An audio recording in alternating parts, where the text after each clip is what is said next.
Dia tidak akan mengalami ketakutan, dia tidak akan mengalami kekhawatiran, karena dia tahu yang beserta dia lebih besar daripada masalah kita. Yang setuju katakan amin. Yes, haleluya. Karena apa? Karena salib Tuhan yang telah menebus kita, menjadikan kita orang-orang yang lebih daripada pemenang.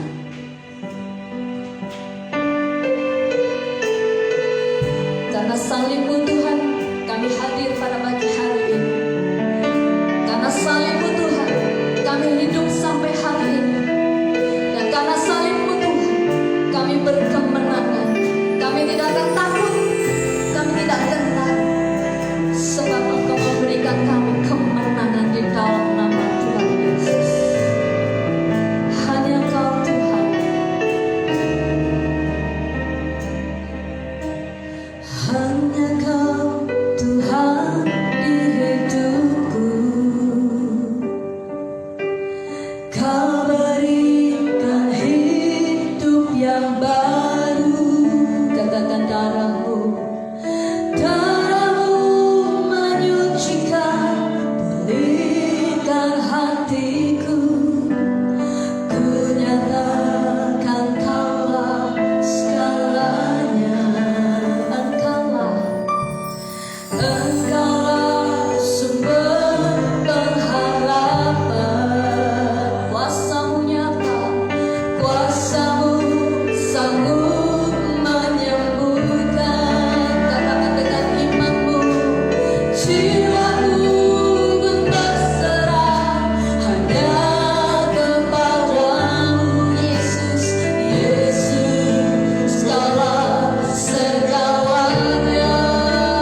melunaskan hutangku dan hutang jemaat Tuhan. Terima kasih Yesus yang baik. Kami bersyukur, hati kami dipenuhi dengan ucapan syukur pada pagi hari ini. Berbicara Tuhan kepada hamba-Mu yang akan menyampaikan firman-Mu. Bungkus kami dengan kuat kuasa darah-Mu. Kami buka hati kami menyambut berkat firman-Mu. Hanya di dalam nama Tuhan Yesus Kristus yang siap untuk menerima berkat firman Tuhan, katakan amin. Kita tutup. Shalom. Selamat pagi. Sehat semua? Amin. Puji Tuhan. Damai sejahtera Allah melingkupi saudara sekalian. Saudaraku yang dikasihi Tuhan, firman Tuhan berkata, diberkatilah orang yang mengandalkan Tuhan, yang menaruh harapannya pada Tuhan. Diberkatilah orang yang mengandalkan Tuhan, yang menaruh harapannya pada Tuhan. Yeremia 17 ayat yang ke-7. Saudaraku yang dikasihi Tuhan, pada pagi hari ini kita akan bincang-bincang, membahas, menggali, mengerti maksud Tuhan tentang arti daripada jodoh. Saudaraku, satu bulan ke depan ini kita akan bahas tentang keluarga dan perniknya, saudaraku yang dikasihi Tuhan. Kenapa? Mengapa kita masih membahas soal keluarga? Keluarga yang seperti apa yang seharusnya Tuhan kehendaki dalam kehidupan umatnya, sehingga keluarga-keluarga Kristen itu hidupnya menikmati kebahagiaan, sukacita, dan diberkati oleh Tuhan. Amin. Nah, saudaraku, kalau hal yang pertama di minggu yang pertama di bulan ini, kita juga mau menikmati perjamuan Tuhan, di mana perjamuan Tuhan menjadi dasar bagaimana kita mengingat bahwa Yesus sudah mati disalibkan untuk saudara dan saya. Dia dikuburkan dan Dia telah bangkit dari antara orang mati. Barang siapa yang percaya kepada Dia, dia menjadi anak-anak Allah dan hidupnya diselamatkan oleh Tuhan. Nah, saudaraku yang dikasihi Tuhan, keluarga yang bahagia adalah keluarga yang diberkati Tuhan. Yang setuju katakan amin. Keluarga yang bahagia adalah keluarga yang punya karakter Kristus. Keluarga bahagia adalah keluarga idaman setiap orang Kristen.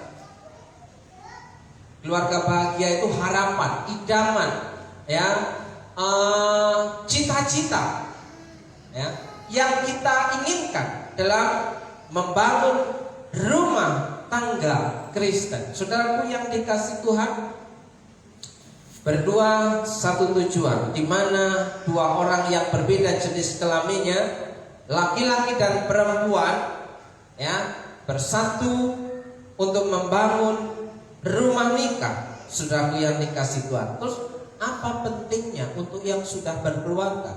Terus apa pentingnya untuk orang yang sudah tua? Terus apa pentingnya untuk orang yang tidak menikah?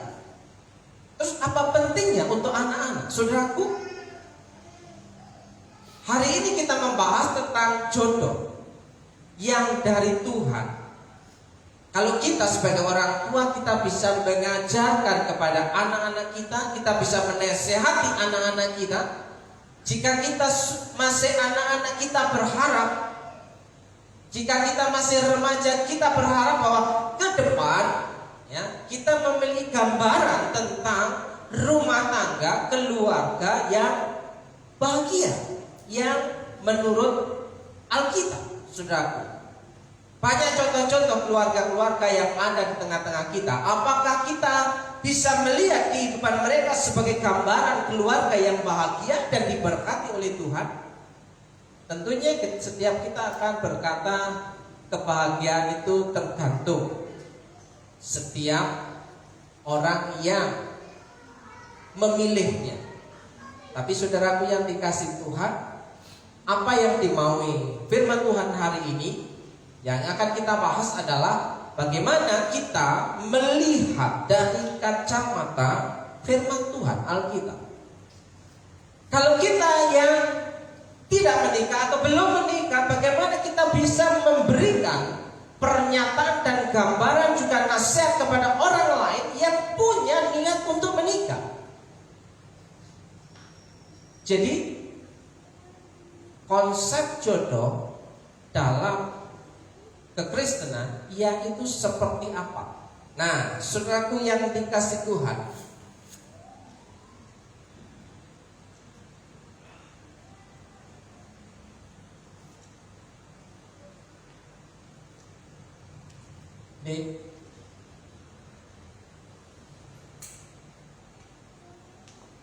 saudaraku yang dikasih Tuhan, setiap orang pasti menginginkan hidupnya senang dan bahagia. Amin. Tidak ada seorang pun yang punya cita-cita dan harapan untuk hidup susah dan menderita. Tidak ada seorang pun yang ingin hidupnya susah dan menderita, saudaraku yang dikasih Tuhan. Begitu pula ketika menikah, berharap mendapatkan pasangan atau jodoh yang tepat dan pas. Nah, mungkin Bapak Ibu dan Saudara yang sudah menikah akan melihat refleksi ke belakang, apakah pasanganku adalah pasangan yang dari Tuhan, jodoh yang dari Tuhan, atau pasanganku adalah pasangan yang tepat, atau baru hari ini saudara merasa bahwa aku telah memilih pasangan yang salah, terlambat. Sudah terlambat kalau kita menyesal hari ini untuk berkata, ternyata aku salah memilih pasangan. Sudah terlambat, saudaraku. Tidak ada titik balik lagi. Kenapa? Tidak ada kata perceraian dalam rumah nikah kekristenan. Jadi saudara harus bertanggung jawab dengan pilihan dan keputusan saudara ketika pada awal saudara menikah, saudara tetap nekat dan ngotot untuk tetap menikah. Nah, saudara yang dikasih Tuhan, berharap mendapatkan pasangan atau jodoh yang tepat dan pas. Tepatnya seperti apa dan pasnya seperti apa, nanti kita akan melihat, saudaraku. Benarkah demikian fakta yang terjadi? Bagaimana mendapatkan pasangan yang tepat dan pas, jodoh yang dari Tuhan? Sebelum masuk ke pembahasan rumah tangga Kristen, diawali dari bagaimana kita memilih dan mendapatkan jodoh yang dari Tuhan. Kalau kita sebagai orang tua, kita bisa memberikan nasihat kepada anak-anak kita. Kalau kita sebagai saudara, kita bisa memberikan nasihat kepada saudara kita, adik-adik kita. Ya. Kalau kita diberi kapasitas untuk menjadi penasehat atau menjadi tempat untuk bertanya bagi orang-orang yang sedang bergumul dalam masa-masa mencari pasangan hidupnya, saudara menjadi orang yang tepat untuk memberitahu. Nah, saudaraku yang dikasih Tuhan,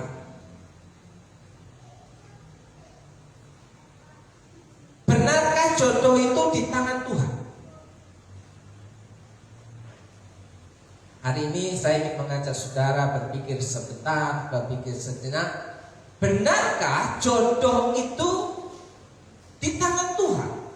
Atau jodoh itu di tangan kita, di tangan manusia, di tangan saudara dan saya?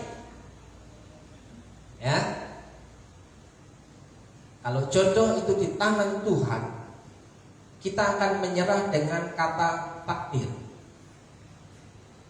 Kita tidak bisa melawan takdir. Kita harus menerima nasib Saudaraku yang dikasih Tuhan, itu kalau kita hanya mengerti, memahami dari sisi bahwa jodoh itu di tangan Tuhan, segala sesuatu telah ditetapkan oleh Tuhan. Dari sisi yang lain, coba cek pernikahan kita. Apakah pernikahan itu di tangan Tuhan atau keputusan saudara? Bagaimana kalau saudara bertanya, Tuhan, apakah benar ini jodohku? Bagaimana jawab Tuhan? Apakah saudara pernah mendengar Tuhan menjawab? Kalau saudara bertanya, berdoa kepada Tuhan, Tuhan, apakah ini jodohku? Tuhan menjawab, oh iya, begitu. Nah, saudara, ini satu pergumulan dari sisi pengharapan. Kita harus punya keyakinan jodoh yang sudah kita pilih itu adalah yang diberikan Tuhan, itu yang terbaik dari sisi sebagai orang percaya. Tapi dari sisi kehidupan kita sebagai orang yang telah diciptakan oleh Tuhan sesuai dengan gambar dan kaliknya, yang diberikan akal budi, kehendak bebas, free will. Saudara bebas menentukan kehendak saudara. Apakah ada dasarnya? Nah, saudaraku yang dikasih Tuhan, mungkin saudara selama ini masih memiliki pandangan bahwa jodoh itu seperti gambaran-gambaran yang ada di sinetron-sinetron, ada yang ada di TV-TV itu, atau yang ada di sekeliling kita tentang jodoh. Sehingga ketika kita memiliki anak dan mau menikahkan anak-anak kita, kita hanya mengerti tentang jodoh dari TV-TV itu. Kalau begitu, bagaimana yang seharusnya kita lakukan sebagai keluarga, orang tua Kristen, saudara yang sebelum terlanjur? Ya, sebelum, kalau sudah terlanjur bagaimana? Nah, kan pertanyaannya seperti itu. Kan kita kalau sudah menikah kan sudah terlanjur menikah. Iya kan? Tidak bisa diulang lagi. Ya, Bi ya? Iya kan? Aduh, cimit batal. Tidak bisa. Ya. Kita sudah terlanjur menikah, ya.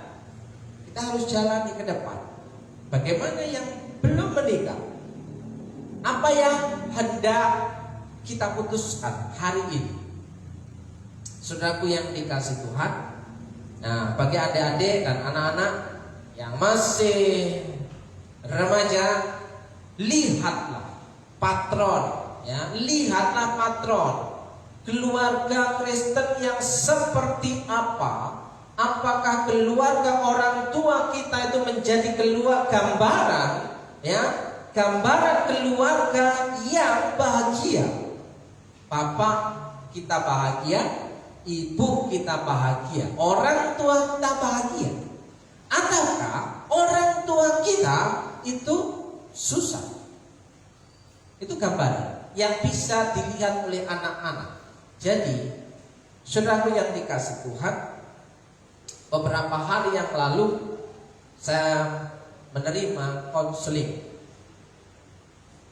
Kalau ada orang yang takut menikah, kenapa?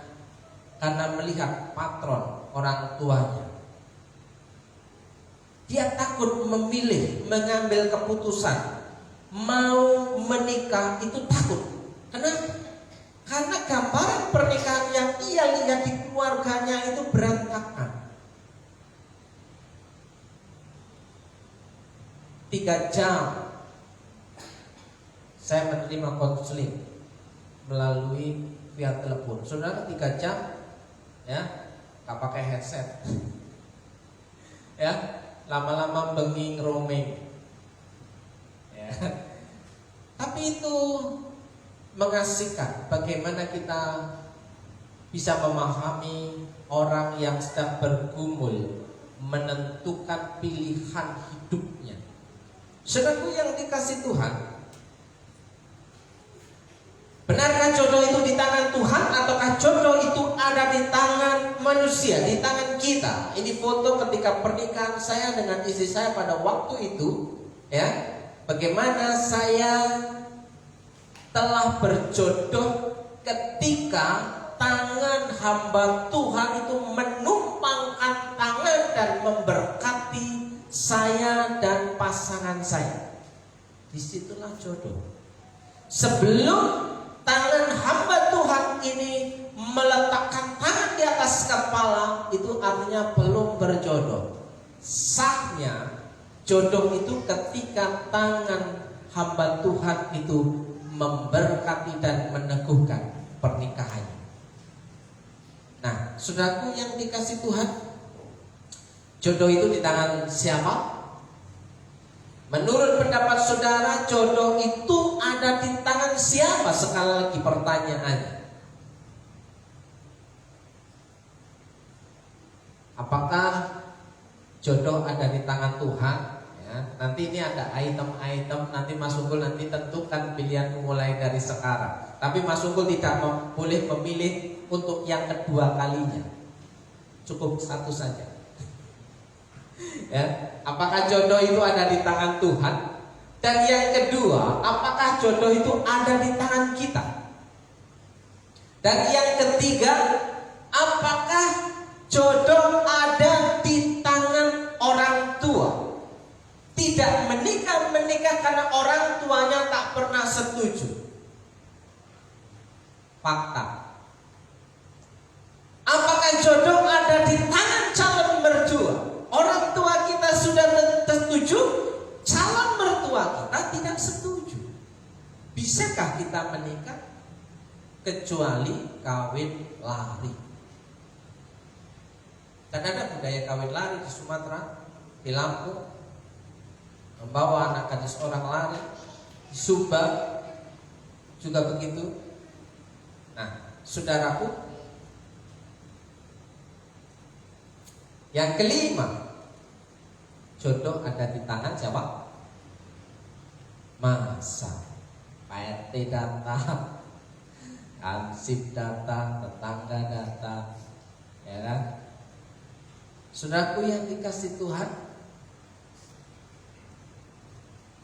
gimana Mas Unggul? Jodoh di tangan Tuhan atau di tangan siapa?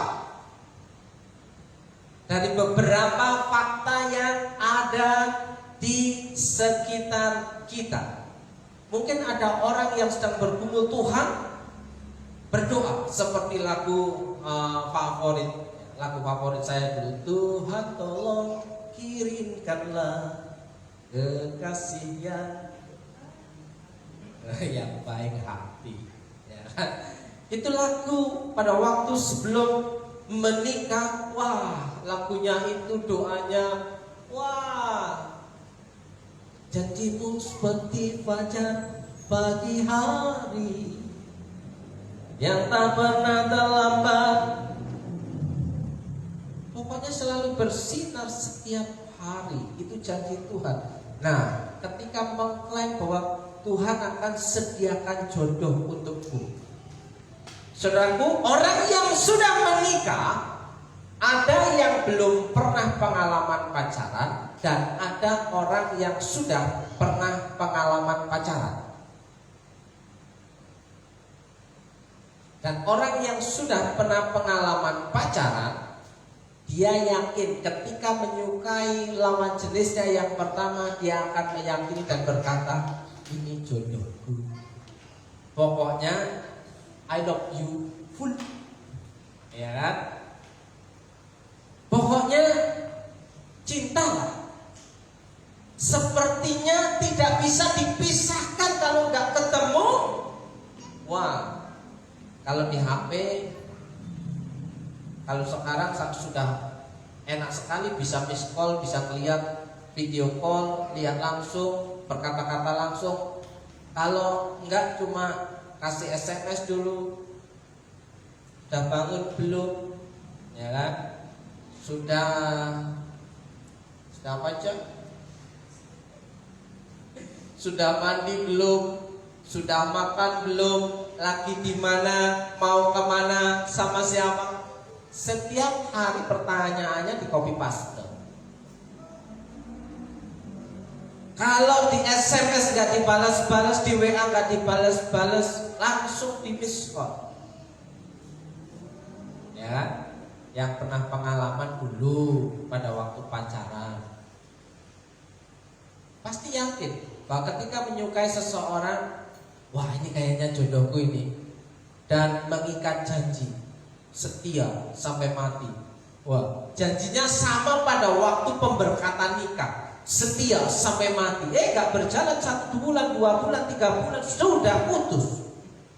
Katanya sudah tidak sejalan lagi. Nah, saudaraku yang dikasih Tuhan,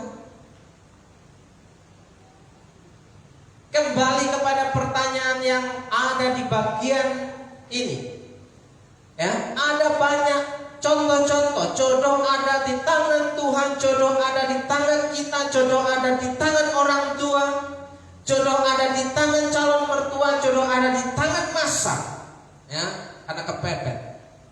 Ya, karena kebelet. Nah, sekarang banyak mobil-mobil goyang yang dicurigai dan diviralkan.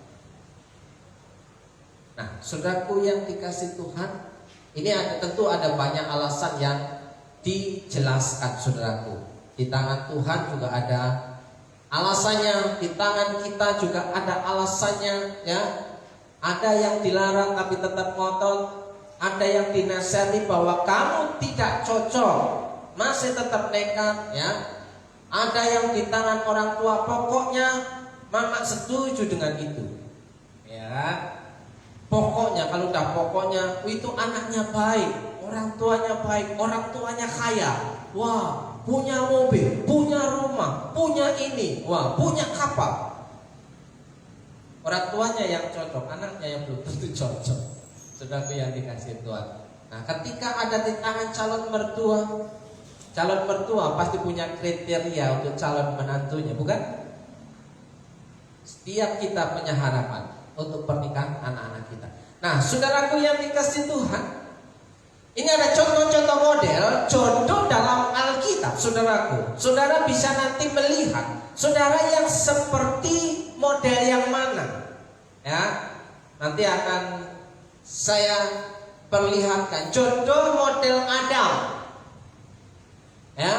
Karena Adam, manusia pertama yang diciptakan Tuhan, belum punya teman, ya. Karena yang diciptakan pada awalnya makhluk hidup itu adalah binatang, ya. Ketika Tuhan menciptakan binatang dan Adam disuruh menamai binatang-binatang itu, oh ini harimau, oh ini kadal, oh ini monyet, ya. Nah itu siapa? Ya kan? Belum ada temannya. Adam tidak bisa memilih, karena apa? Tidak pas, tidak selevel, ya kan? Karena di situ Tuhan berfirman, tidak baik kalau manusia seorang diri saja, supaya Adam punya teman. Bukan teman tapi mesra, ya, tapi teman hidup. Nah, saudaraku, Adam ditidurkan, disuruh tidur, dibuat tidur. Nah, diambillah satu rusuknya Adam, diciptakanlah Hawa oleh Tuhan Allah. Hembuskan nafasnya, ya, dan jadilah Hawa. Nah, pada waktu Adam sedang tidur, dia bangun tidur, sudah disediakan oleh Tuhan bahwa ada seorang pasangan, ada seorang Hawa yang dibawa Tuhan ke hadapan Adam. Apa respon Adam? Adam berkata, inilah, ya, tulang dari tulangku. Artinya, wah, ini kayaknya jodohku, ini pas, tidak seperti yang itu. Kan yang ada cuma hewan. Nah, yang sepadan Hawa. Dia berkata, inilah jodohku, model Adam, ya. Tuhan tolong kirimkanlah, Tuhan kirimkan jodohnya. Nah, model yang pertama. Model yang kedua, jodoh model Ishak. Jodoh model Ishak ini dijodohkan, dicarikan jodoh. Ya, orang tuanya Ishak menyuruh pegawainya, orang kepercayaan, untuk mengambil seorang wanita untuk dijadikan istri untuk Ishak. Jadi dicarikan jodohnya, dijodohkan. Zaman Siti Nurbain. Ya, kalau Adam sudah dimula-mula. Dan yang ketiga, jodoh model Yakub. Nah, Yakub ini mendapatkan jodohnya, dia harus bekerja keras, berjuang 7 tahun dikalikan 2, karena dibohongin oleh calon mertuanya, si Laban. Ketika dia naksir kakak beradik perempuan, yang dia taksir adiknya. Tapi budaya pada waktu itu yang harus menikah adalah kakaknya terlebih dahulu. Nah, ketika si Yakub ini datang kepada orang tua Rahel, karena Yakub melihat Rahel itu cantik, baik, ya, elok, anggun, pokoknya cocok lah, gitu kan? Dia berkata, bagaimana saya bisa menikah dengan Rahel? Laban bilang, kamu harus bekerja 7 tahun di rumah. Yakub bersedia. Siap. Wah, siapa demi cinta. Karena demi cinta Yakub rela, ya, bekerja tanpa gaji. Saudara, bekerja tanpa gaji mau enggak? Anda, ya kan? Mau makan apa? Ya, tapi Yakub rela, ya, dia bekerja untuk mendapatkan jodohnya 7 tahun. Tapi ketika sudah 7 tahun dia menagih janji pada calon mertuanya. Ketika dinikahkan ternyata yang dinikahkan adalah ini.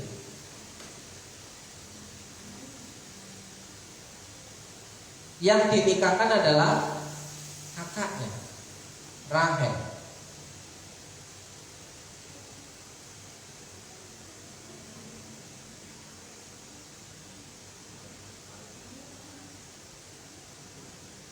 Saudaraku yang dikasih Tuhan,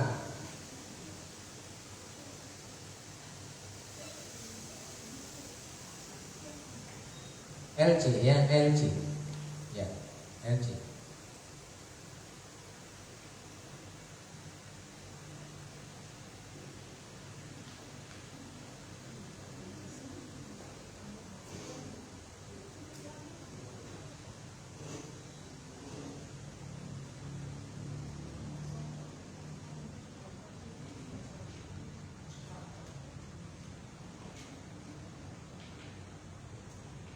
Saudaraku yang dikasih Tuhan, jodoh model Yakub ini adalah dia harus bekerja lagi selama 7 tahun untuk mendapatkan jodohnya. Jadi kalau kamu ingin mendapatkan Rahel, kamu harus bekerja lagi selama 7 tahun lagi. Dan Yakub bersedia. Saudara bisa baca kisah-kisahnya di kitab Kejadian. Saudaraku yang dikasih Tuhan, ya, dia harus mengejar dan berjuang demi cintanya untuk mendapatkan jodohnya, ya kan? Dia rela semua jerih lelahnya hanya untuk mendapatkan Rahel. Saudaraku yang dikasih Tuhan, apakah ini termasuk kita ada seperti ini? Nah, yang keempat adalah jodoh model Yusuf, ya. Tahukah saudara bahwa Yusuf mendapatkan jodoh ketika dia ada di negeri Mesir? ketika dia ada di bawah pemerintahan Raja Firaun, dan ketika dia melaksanakan setiap perintah Firaun,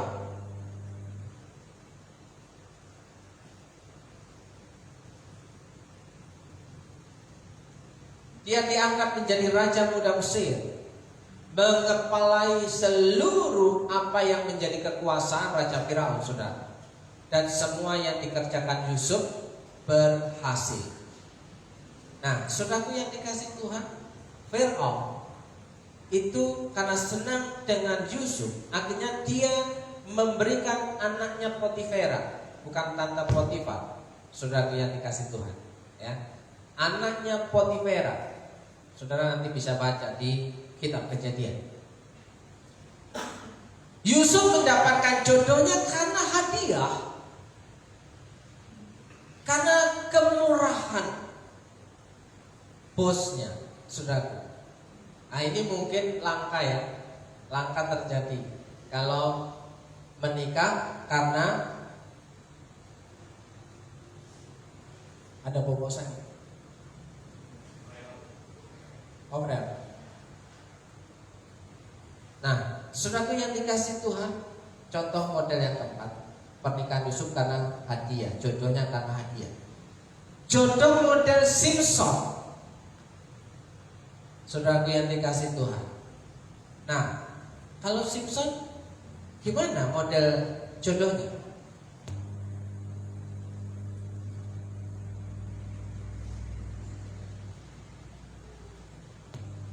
Ada Howard. Ya. Jodoh model Simpson. Simpson mendapatkan jodohnya karena daya tarik fisik, ya. Karena daya tarik fisik, karena matanya Simpson itu yang menentukan jodohnya. Saudaraku yang dikasih Tuhan, ya. Dia ketika melihat Delila, dia pokoknya aku harus kawin dengan dia. Pokoknya aku suka dia, ya kan? Karena melihat fisiknya Delila, saudaraku, sampai dia rela, ya, memberitahukan rahasia kehidupannya sebagai nasir Allah. Saudaraku yang dikasih Tuhan, jodohnya karena melihat fisik. Oh, cantik sekali dia, oh ganteng sekali dia. Pokoknya aku mau sama dia. Pokoknya kalau nggak sama dia, pokoknya aku nggak bisa hidup. Nah, itu Simpson, saudara. Nah, jodoh. Nah, yang keenam jodoh model saudara. Model saudara seperti apa? Ya kan? Nah, saudaraku yang dikasih Tuhan, ini ada banyak macam cerita jodoh model saudara, ya kan? Setiap saudara unik. Masing-masing pasti berbeda, punya pengalaman mendapatkan jodohnya, mendapatkan pasangannya. Jodoh model Rasul Paulus. Rasul Paulus mengambil keputusan untuk tidak menikah. Dia menikmati hidupnya untuk melayani Tuhan. Menikah keputusan dan tidak menikah adalah keputusan. Bukan ditakdirkan tidak menikah atau ditakdirkan menikah. Nanti bisa menjawab saudara, apakah jodoh itu di tangan Tuhan atau di tangan manusia, di tangan kita. Nah, saudaraku, jodoh model Rasul Paulus, dia mengambil keputusan untuk tidak menikah, atau jodoh yang salah. Contohnya Daud itu dikatakan oleh Tuhan Allah, inilah hambaku Daud. Padahal Daud punya dosa yang sangat luar biasa, membuat hati Tuhan tidak suka. Apa dosa Daud? Ketika dia mendapatkan jodohnya, dia melakukan rencana-rencana jahat. Siapa yang menjadi istrinya Daud? Saudaraku yang dikasih Tuhan, Daud mengambil Batseba, istrinya Uria, istrinya, prajuritnya sendiri, anak buahnya sendiri, saudaraku yang dikasih Tuhan. Kalau sekarang musim ya pelakor, ya, mengambil laki punya orang lain. Nah, Daud ini apa? Laki-laki pengambil bini orang, saudaraku yang dikasih Tuhan. Tapi kenapa Daud bisa dikenal dalam Alkitab sebagai orang yang takut akan Tuhan? Di mana letaknya? Daud salah, Daud berdosa, Daud sangat tidak menyenangkan hati Tuhan. Tapi Daud pada kehidupannya selanjutnya dia dikatakan inilah hambaku Daud.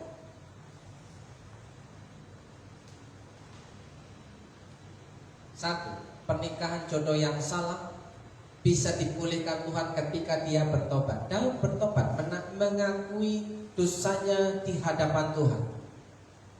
Baca Mazmur Daud pasal 51. Itu pengakuan Daud yang dipublikasikan, diumumkan. Dia tidak merasa malu bahwa dia mengakui dosanya di hadapan Tuhan, di hadapan manusia. Makanya Daud disebut orang yang luar biasa di hadapan Tuhan. Salah Daud, dia orang yang salah, saudaraku, ketika mengambil istri Uria. Terus contoh yang jelek lagi, nah, Salomo ini punya 1000 wanita, ya, 700 dan 300. Ada yang sah dan ada yang gundik. Dan di antara macam-macam wanitanya itu adalah persembahan sebagai upeti. Nah, ini juga perjodoh yang salah. Tapi kenapa Salomo dicatat sebagai orang yang luar biasa dalam Alkitab? Salomo bertobat dan mengakui dosanya. Saudaraku yang dikasih Tuhan, saudara bisa memilih gambar bahwa jodoh ada di tangan Tuhan ataukah jodoh ada di tangan manusia, dan bagaimana seharusnya jodoh bagi kita sebagai orang yang percaya kepada Tuhan. Nah, saudaraku yang dikasih Tuhan, inilah jodoh itu, ya kan? Nah, di sini ada Pak Dimas dan pasangannya. Bagaimana, Mas? Pada waktu pertemuan pertama, keputusan siapa? Jodoh di tangan Tuhan atau Mas Dimas yang ngotot? Ya, ini ada Mas Unggul. Ya, Mas Unggul jodohnya di tangan siapa?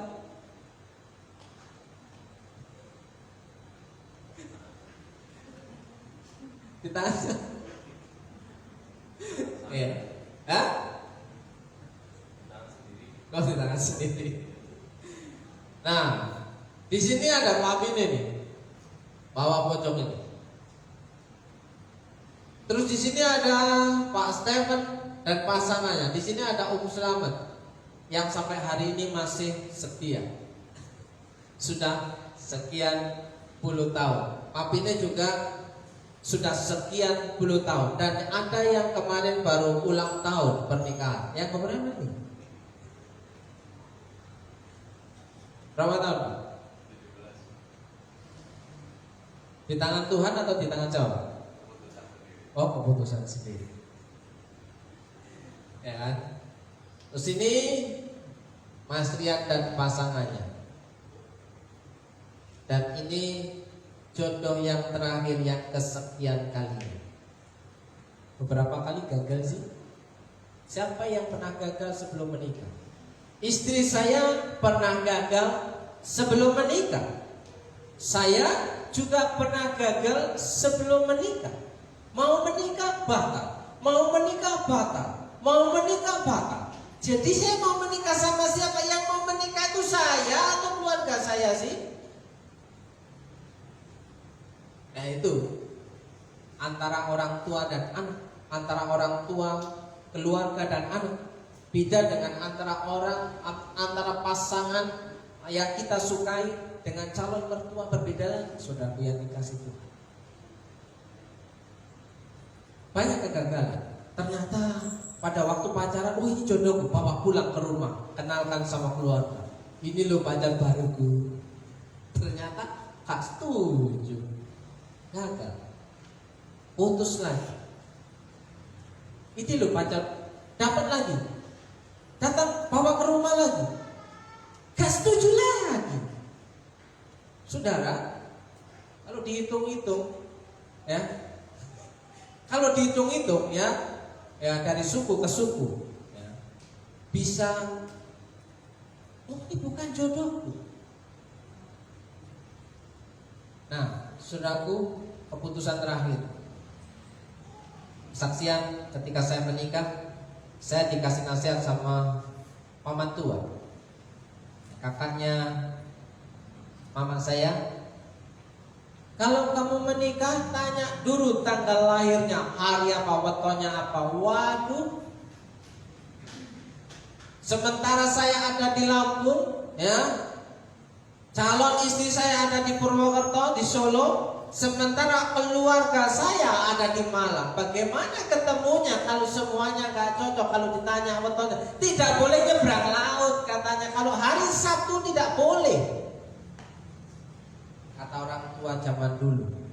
Lah, siapa yang mau memberkati? Bagaimana cara ketemunya? Makanya saya mengambil keputusan, setuju tidak setuju, yang penting waktunya bisa. Saya memilih tengah-tengah minggu, hari Rabu. Kayaknya jarang yang menikah di hari Rabu. Kenapa? Karena tengah-tengah. Kalau saya memilih supaya bisa balik lagi, karena yang bagi yang pelayanan bisa kembali di tempat pelayanan di hari Sabtu dan Minggu, ya kan, yang tempatnya jauh,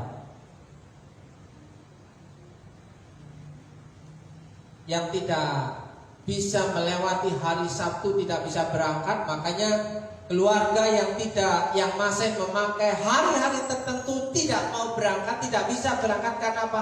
Tersandung hari keramat, tidak bisa datang untuk merestui pernikahan saya. Tapi saya tetap mengambil keputusan, saya mau menikah karena sudah di batas limit. Ya. Umur berapa kita menikah, Cai? 36 karena kegagalan demi kegagalan sampai pada akhirnya yang menentukan batas terakhir. Oke. Ini sekelumit, ya, jodoh. Oke, saudaraku, berdoalah supaya saudara mengerti dan diberi kekuatan untuk melakukan firman Tuhan hari ini. Buka mata, buka telinga, dan buka hati. Bagaimana kita bisa mengerti kebenaran firman Tuhan dalam kehidupan keluarga kita. Jangan sampai salah untuk memberikan nasihat kepada anak cucu kita.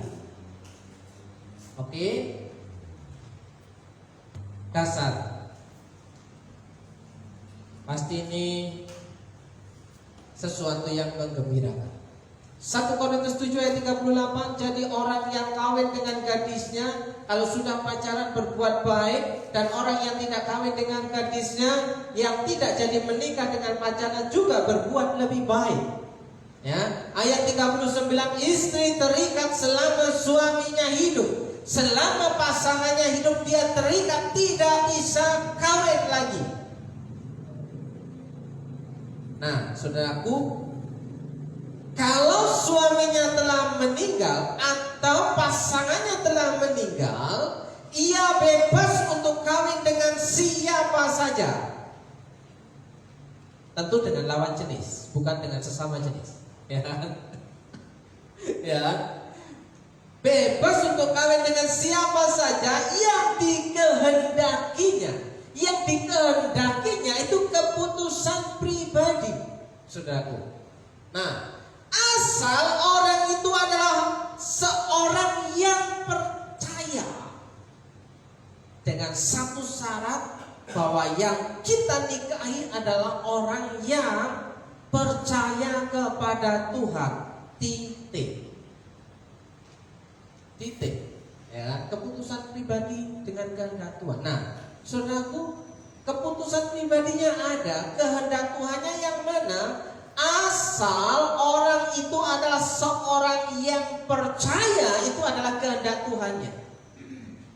Ketetapan Tuhannya bahwa kita mengambil pasangan yang percaya kepada Tuhan. Ya kan? Keputusan pribadi kita mengambil pasangan kita sebagai jodoh kita. Nah, apakah cukup hanya orang yang percaya kepada Tuhan seiman, sekeyakinan? Nah, dalam konseling pernikahan ada banyak perbedaan-perbedaan yang harus disesuaikan, saudara. Itu nanti kita bahas, saudaraku. Ketetapan Tuhan, Tuhan menetapkan langkah-langkah orang yang hidupnya berkenan. Ini adalah ketetapan Tuhan. Ini adalah kehendak Tuhan tentang jodoh. Ya, bagaimana Tuhan menetapkan langkah-langkah orang yang hidupnya berkenan kepadanya. Apabila ia jatuh tidaklah sampai tergeletak, sebab Tuhan menopang tangannya. Ketika dia tahu kesalahannya, dia bertobat seperti Daud bertobat. Ya, dia datang kepada Tuhan dan mengakuinya ke hadapan Tuhan, maka Tuhan tolong Daud. Konsekuensinya, anak dan yang dilahirkan dari dosanya mati.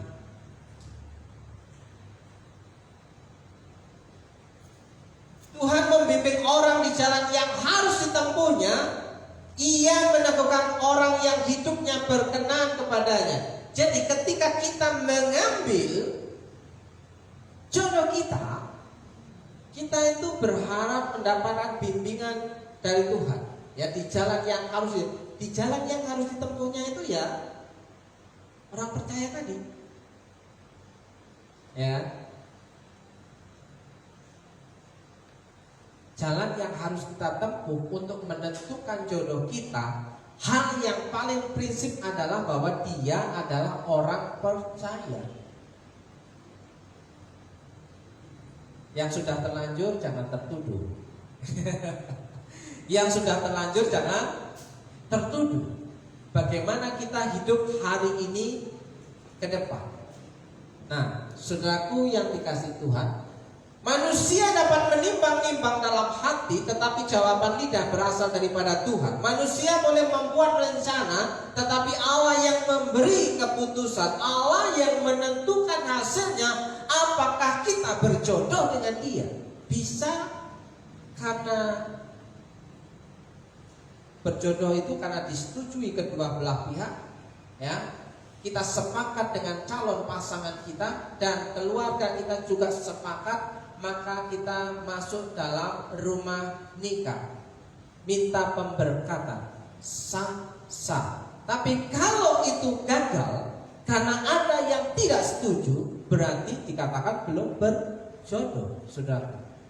Nah, saudaraku yang dikasihi Tuhan, hati manusia memikir-mikirkan jalannya, tetapi Tuhanlah yang menentukan arah langkahnya. Manusia dapat membuat rencana, tetapi Allah yang menentukan jalan hidupnya.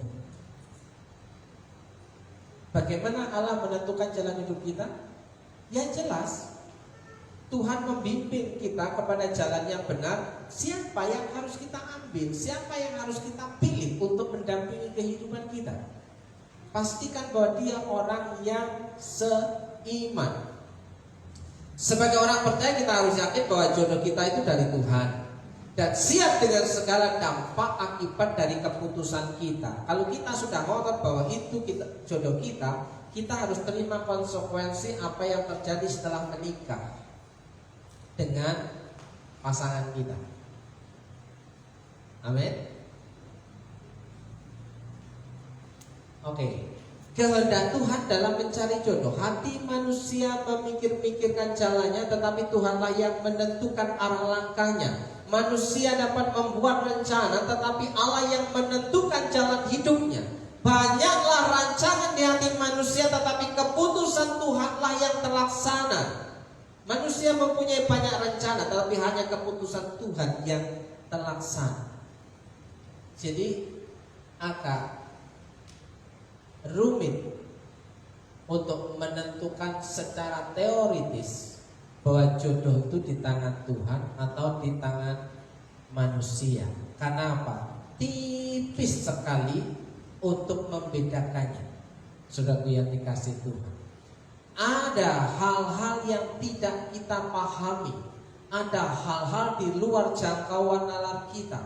Ketika sudah merencanakan sepertinya matang sekali, tapi juga bisa gagal. Sialah-sialah orang yang membangun rumah jika bukan Tuhan yang membangun. Saudaraku yang dikasih Tuhan, prinsip pertama sudah bertobat. Ya.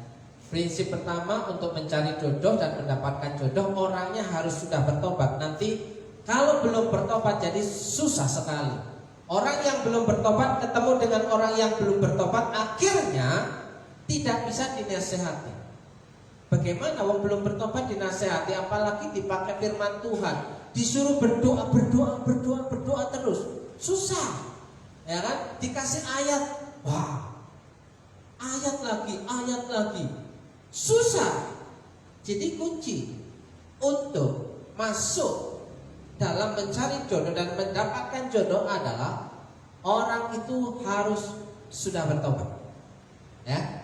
Karena kebahagiaan rumah tangga kita ditentukan oleh ini. Ya, baca Mazmur 128, bahwa berbahagialah setiap orang yang takut akan Tuhan, yang hidup menurut jalan yang ditunjukkannya. Jalan yang ditunjukkannya memilih orang yang seiman, orang yang takut akan Tuhan.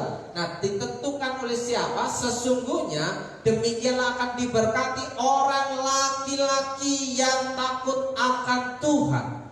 Kuncinya, sumbernya di sebuah rumah tangga Kristen itu nantinya adalah terletak di mana seorang laki-laki, seorang pria yang takut akan Tuhan, pasti seluruh anggota keluarganya aman dan bahagia.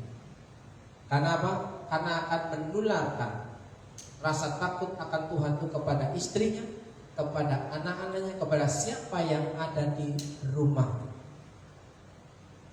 Apakah kita sudah terlambat? Saya kira tidak ada pernah kata terlambat ketika kita datang kembali kepada Tuhan. Ya.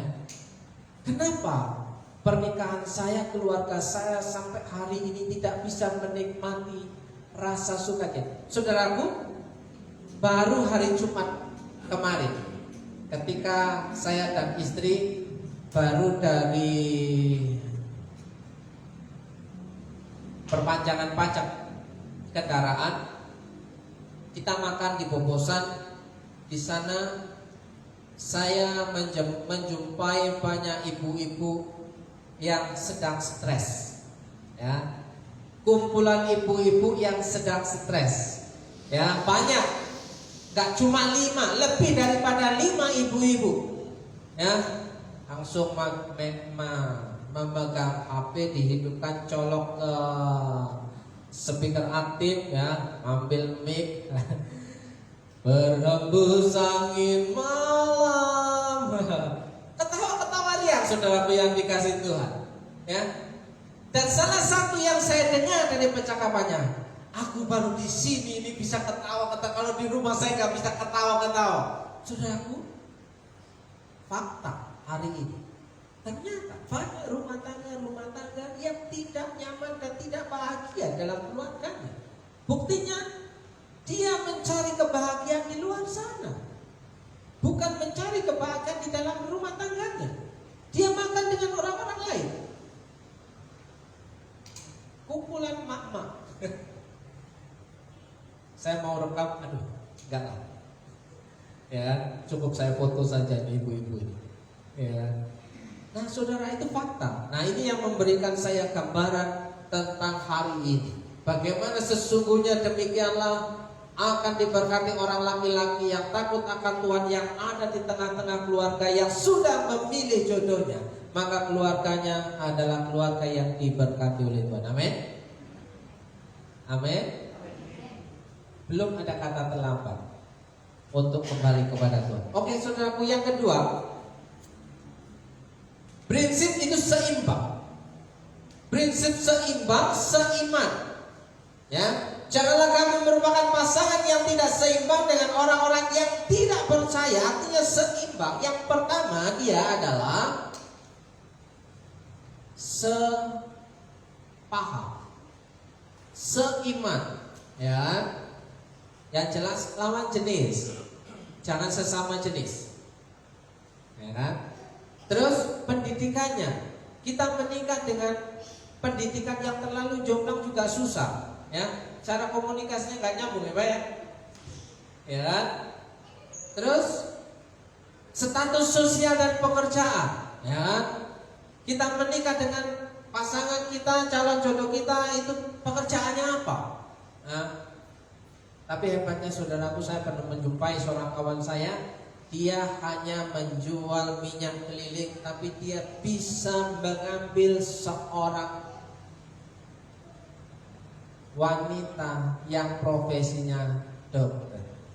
Luar biasa nyalinya dan keberaniannya. Seorang penjual minyak tanah di Sumatera, ya, berani mengambil seorang gadis yang bekerja sebagai dokter, dan dokternya juga mau. Hebat ini. Saya salut. Saya angkat jempol dua-duanya. Nah, saudara, itu bagaimana menyesuaikannya? Saya tidak tahu perkembangannya sampai hari ini. Ya, etnik dan suku. Kalau mengambil jodoh kita, pasangan kita untuk menikah, kita harus mengingat dan menimbang dari suku apa dia. Bukan mau rasis, bukan mau membedakan. Akan sulit ketika kita punya beda suku. Ya, misalnya Jawa dengan Tionghoa, budayanya beda. Ya kan? Adat istiadatnya beda. Apalagi dengan orang Batak, dengan orang Ambon, pasti semuanya berbeda. Pasti akan mengalami kekagetan, shock. Saudara. Ya kan? Apalagi masalah sopan santun juga berbeda. Bisa menjadi bahan pertengkaran. Nah, itu pertimbangannya. Tapi yang jelas harus seiman. Oke. Kebiasaan-kebiasaannya bagaimana? Yang satu kebiasaannya di rumah, yang satu kebiasaannya jalan. Gimana bisa seiring sejalan? Tidak bisa. Yang satu mesra, yang satu kaku, ya kan? Ada nggak kira-kira di sini? Wah, harapannya yang perempuan pengennya dimanja mesra, tapi yang laki-lakinya kaku, yang kalau hanya pada waktu maunya aja mesra. Ya masuk mulia. Itu sudah, ya kan? Terus umurnya terlalu jauh atau sama? Saudaraku, ini banyak pertimbangan, keseimbangan. Ya, yang jelas, yang pertama itu tidak bisa diganggu-gugat. Kalau yang sudah terlanjur harus memperbaiki, kembali datang kepada Tuhan. Oke? Hobinya berbeda. Bagaimana bisa sejalan? Susah sekali. Dan lain-lain. Saudaraku, dan yang terakhir, nantinya bagaimana jika sudah terlanjur salah keputusan? Akui di hadapan Tuhan bahwa kita mengambil keputusan dan pilihan yang salah. Minta pengampunan sama Tuhan dan jalani hari-hari bersama dengan orang yang sudah kita pilih. Jangan lupa berdoa supaya ada pemulihan terjadi. Janganlah mau menjadi sekutu orang-orang yang tidak percaya kepada Yesus. Janganlah terikat kepada orang-orang yang tidak mengasihi Tuhan. Orang yang tidak percaya kepada Tuhan Yesus sulit untuk diajak berdoa. Orang yang tidak mengasihi Tuhan bagaimana mau diajak beribadah? Sulit. Tak akan bisa. Ya. Tak akan bisa bersatu. Ya. Yang satu ke kanan, yang satu ke kiri. Ya. Prinsip yang terakhir adalah memilih dan mengambil keputusan tepat. Inilah jodohku.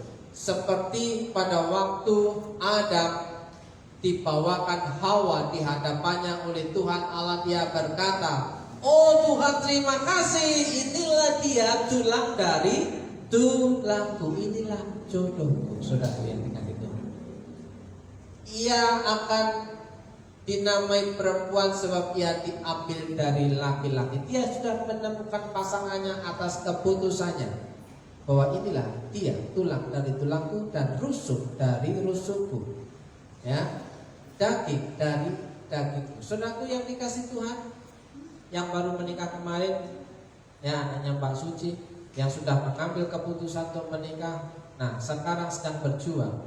Apakah mereka berjuangnya lancar? Ya kita tidak tahu. Yang mengalaminya mereka, saudaraku. Mereka berunding sehati sepakat untuk bersama, untuk hidup di dalam Tuhan. Berjalankan 2 orang bersama-sama jika mereka belum jadi. Mereka sepakat untuk menikah dengan segala konsekuensinya. Kalau jujur di waktu konseling, kemungkinan agak mudah untuk menyelesaikan konflik. Kalau tidak jujur di waktu konseling, maka dia akan kaget ketika sudah menikah. Ternyata menikah dengan orang yang tak terduga, yang berbeda karakternya. Nah saudaraku yang dikasih Tuhan, pernikahan bahagia tidak selalu terdiri dari suami dan istri yang selalu cocok, namun terdiri dari suami istri yang tahu bagaimana mengatasi ketika tidak cocok. Mencocok-cocokkan yang tidak cocok. Laki-laki dengan perempuan itu tidak cocok aslinya, tapi cocok untuk menjalin pernikahan. Karena pernikahan itu harus laki-laki dan perempuan, bukan laki-laki dengan laki-laki atau perempuan dengan perempuan. Yang cocok, yang disetujui oleh Tuhan adalah rancangannya laki-laki dengan perempuan yang sifatnya jelas berbeda. Nah, saudaraku, apakah paham sampai di sini? Kita bisa memperbaiki pernikahan kita, kita bisa memperbaiki pernikahan anak-anak kita jika anak-anak kita meminta nasihat. Jangan pernah menasihati ketika orang itu tidak meminta, karena ketika dia tidak meminta, kita memberikan nasihat akan seperti mutiara di jumur babi. Tidak ada gunanya, karena dia tidak meminta, tidak ada gunanya. Kita sudah nasihatin berbusa-busa, dia tidak mau. Saudaraku yang dikasih Tuhan, kita akan menikmati perjamuan Tuhan sebagaimana kita hari ini kita mempersiapkan diri untuk menikmati perjamuan Tuhan.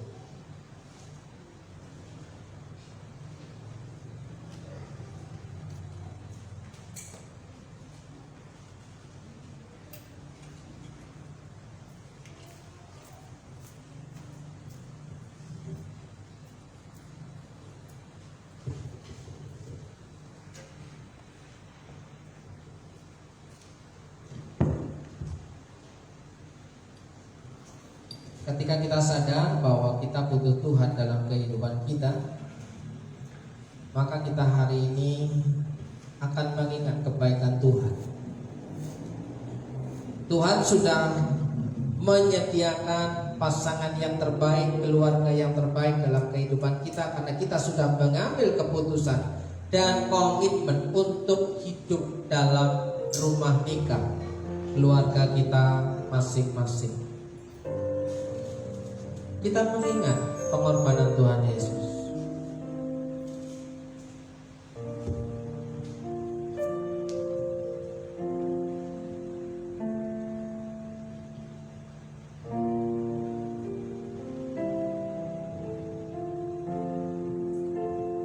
Karena salibmu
Jika hari ini kita menyadari siapa kita di hadapan Tuhan, siapa kita ketika kita ada di tengah-tengah keluarga kita, apakah kita sudah ada menempuh di jalan yang Tuhan kehendaki dan Tuhan berkenan ketika kita masuk dalam rumah tangga atau mengambil keputusan atas sikap hidup pribadi kita? Apakah kita melibatkan Tuhan atau kita mengabaikan Tuhan? Dan hari ini tidak ada kata terlambat untuk mengalami pernikahan yang bahagia, keluarga yang bahagia, yang diberkati oleh Tuhan ketika kita kembali kepada Tuhan melalui pengorbanan Yesus di kayu salib. Kita akan menikmati perjamuan Tuhan. Mari kita berdoa dalam berkat nama Yesus. Tuhan akan menyiapkan hati untuk membuka mata, membuka pikiran, dan membuka hati kami untuk menikmati berkat kuasa Allah untuk pemulihan kehidupan kami dan keluarga kami, sehingga keluarga kami tidak ada kata terlambat untuk menikmati berkat pemeliharaan Tuhan di sepanjang kehidupan kami hari ini dan hari esok. Ini kami Tuhan, kami bersyukur pengorbananmu sanggup memulihkan kehidupan keluarga kami. Pengorbananmu sanggup memulihkan hidup kami. Dan kami mau mengucap syukur akan hal ini dalam nama Tuhan Yesus.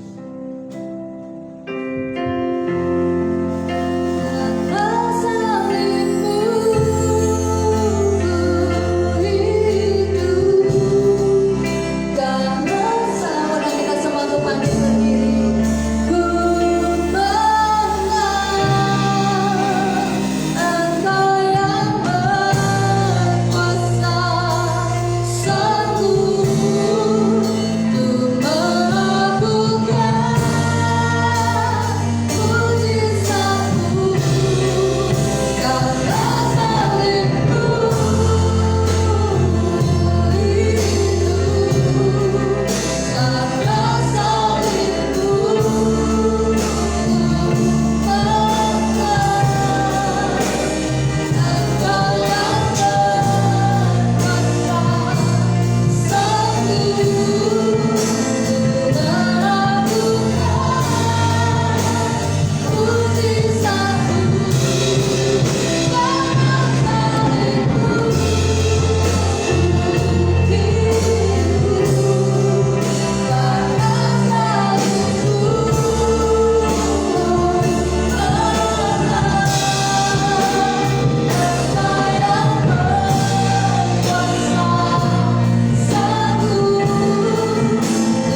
sudah menerima roti perjamuan, kita angkat tinggi-tinggi di atas kepala.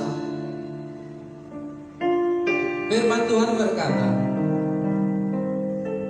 sebab apa yang telah kuteruskan kepadamu telah kuterima dari Tuhan, yaitu bahwa Tuhan Yesus pada malam waktu ia diserahkan mengambil roti, dan sesudah itu ia mengucap syukur atasnya, ia memecah-mecahkannya dan berkata, inilah tubuhku yang diserahkan bagi kamu, perbuatlah ini menjadi peringatan akan aku. Apakah saudara percaya akan hal ini? Terimalah dan makanlah dengan iman sebagai tanda persekutuan dalam tubuh Kristus, dalam berkat nama Tuhan Yesus. Makanlah.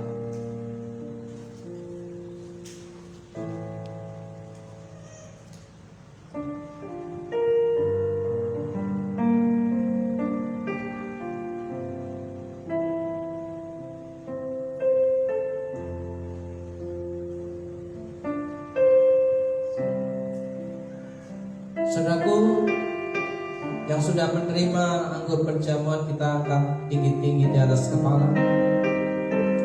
Firman Tuhan berkata, demikian juga ia mengambil cawan sesudah makan lalu berkata, cawan ini adalah perjanjian baru yang dimeteraikan oleh darahku. Perbuatlah ini setiap kali kamu meminumnya menjadi peringatan akan aku. Sebab setiap kali kamu makan roti ini dan minum cawan ini, kamu memberitakan kematian Tuhan sampai ia datang. Percayakah saudara akan hal ini? Terimalah dan minumlah dengan iman sebagai tanda persekutuan dalam darah Kristus, dalam berkat nama Tuhan Yesus. Minum.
Masa depan hidup kita di hari esok sampai Tuhan datang yang kedua kali.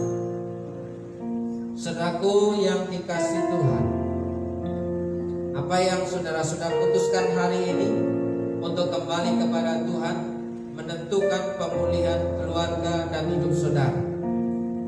Dalam berkat nama Yesus, jika engkau percaya bahwa Tuhan sanggup dan punya kuasa untuk memulihkan hidup saudara, memulihkan keluarga saudara, sehingga rumah tangga saudara, keluarga yang diberkati oleh Tuhan.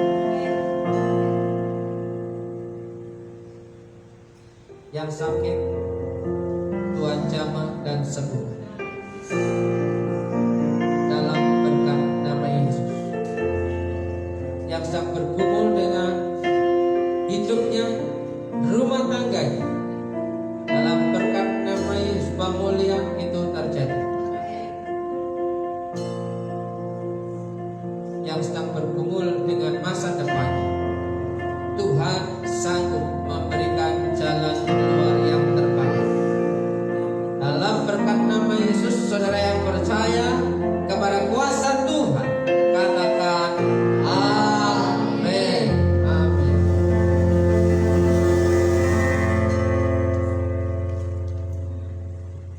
Silakan duduk kembali Bapak Ibu yang dikasih Tuhan. Kita sungguh diberkati oleh pelayanan Pak Manono melalui penyampaian firman Tuhan dan juga perjamuan kudus yang boleh kita terima pada pagi hari ini. Saatnya kita akan memberikan persembahan untuk pekerjaan Tuhan di tempat ini. Kita akan tundukkan kepala, kita berdoa. Bapa, di dalam nama Tuhan Yesus kami bersyukur Tuhan untuk berkat yang kami terima di sepanjang ibadah kami pada pagi hari ini. Sekarang kami akan memberikan yang terbaik buat Engkau Tuhan. Apa yang kami miliki kami persembahkan untuk menyenangkan hati-Mu. Tuhan berkati setiap tangan-tangan yang memberkati pekerjaan-Mu di tempat ini. Terima kasih Tuhan di dalam nama Tuhan Yesus Kristus. Haleluya, amin. Sungguh besar. Sungguh besar Kau Tuhanku, Engkau merisau hidupku. Ku berdiri dengan iman dalam Yesus Tuhan. Kau yang memberi kemenangan, ku bersorak merayakan.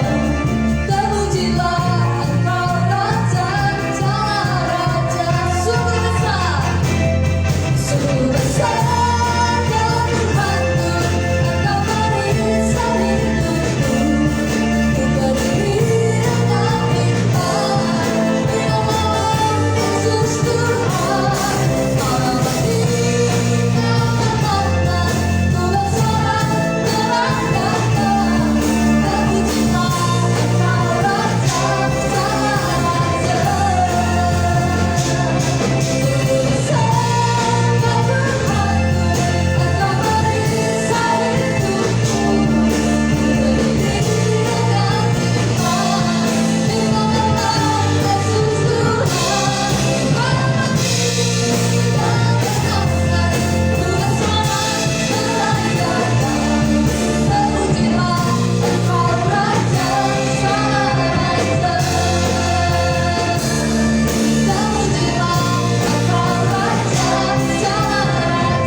Saudaraku yang dikasih Tuhan, mari kita pulang dengan membawa berkat firman Tuhan yang kita dengar dan kita responi sepanjang hari ini.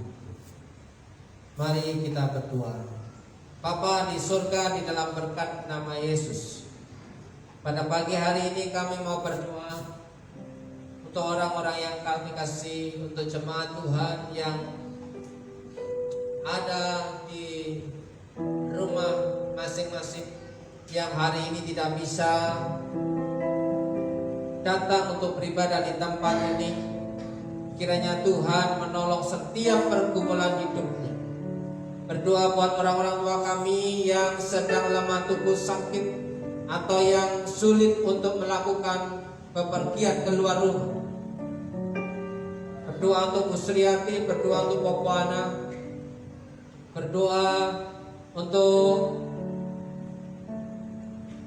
Bu Giarto, berdoa untuk Pak Giarto, berdoa untuk Bu Cipto, berdoa untuk Ama, berdoa untuk Oma, berdoa untuk Bu Darson. Kiranya orang-orang tua kami ini Tuhan berikan kekuatan, pulihkan kesehatan dan jamah tubuh, sehingga menikmati tubuh yang sehat dan hidup yang menyenangkan di hadapan Tuhan. Kami juga berdoa untuk setiap jemaat Tuhan yang sedang bergumul dengan keluarganya. Tuhan menjamah, menolong, melawan keluarga-keluarga ini. Biar Tuhan pulihkan.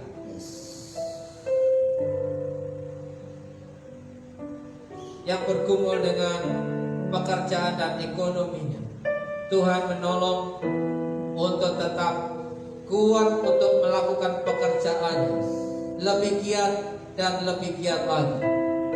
Dalam berkat nama Yesus.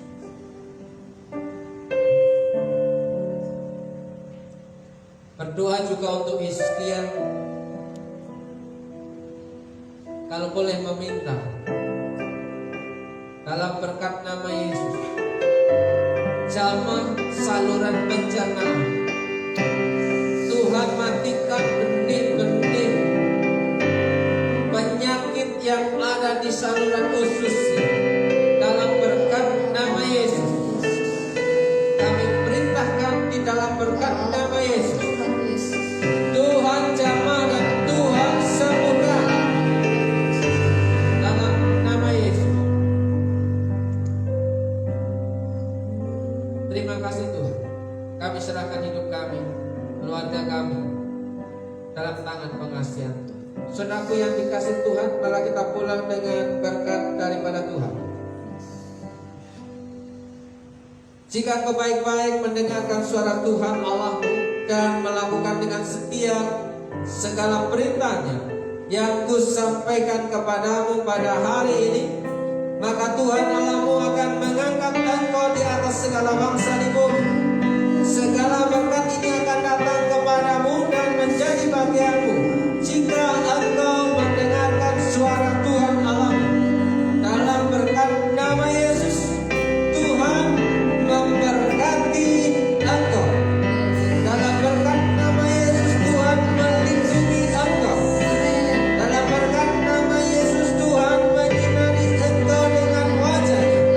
Dalam berkat nama Yesus, Tuhan memberi engkau kasih karunia. Dalam berkat nama Yesus, Tuhan menghadapkan wajah-Nya kepadamu dan memberi engkau damai sejahtera. Dalam berkat nama Yesus, diberkati hidupmu, diberkati pasanganmu, diberkati keluargamu, diberkati suamimu, diberkati istrimu, diberkati anak-anakmu. Dalam berkat nama Yesus, berkat-berkat yang baru akan menjadi bagianmu. Dalam berkat nama Yesus, diberkati pekerjaanmu, diberkati usahamu, diberkati warungmu, diberkati jerih-lelamu. Dari kemarin hari ini dan hari esok, Tuhan sanggup membawa engkau kepada keberuntungan demi keberuntungan. Dalam berkat nama Yesus, yang percaya katakan amin.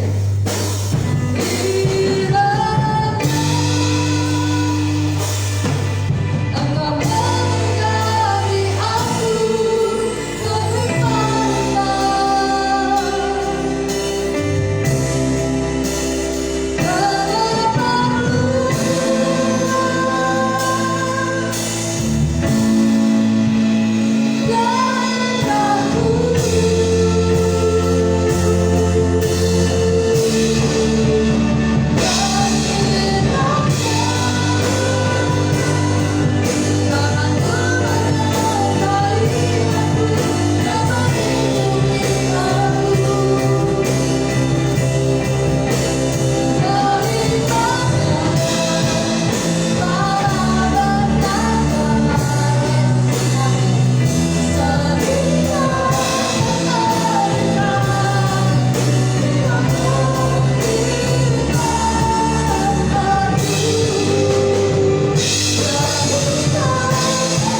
aku lebih memberkati saudara. Selamat bertemu dengan keluarga yang ada di rumah. Tuhan Yesus memberkati.